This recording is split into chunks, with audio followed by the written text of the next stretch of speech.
Birinci sualı həll elədik. İkinci suala keçiriş var. İkinci suala keçəcək.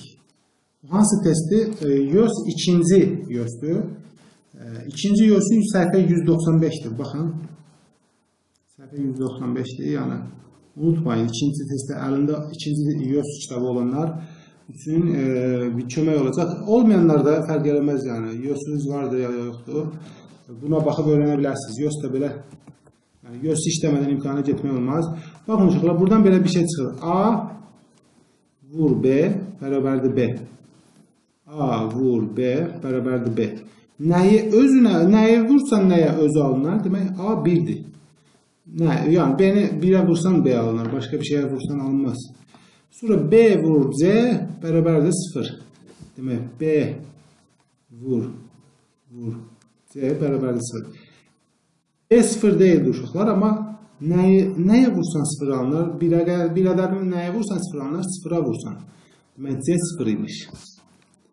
A 1'dir, C 0'dır. Sonra baxın, C'ni A'ya vuranda nə olacaq?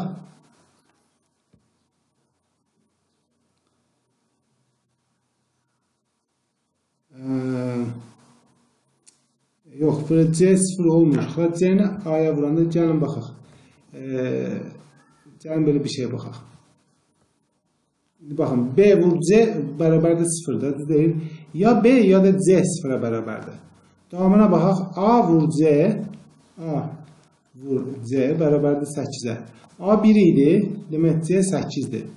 A 1'dir, demək C 8'dir. Buradan belə çıxır ki B 0'dır. B'ni C'ye vuranda 0 alınıb, demək B 0'dır. B 0 imiş yəni. Bu üçünün də cəmi neçə edəcək? Bu üçünün də cəmi edəcək 9. Yəni doğru cavabımız E variantı oldu. Bu qədər.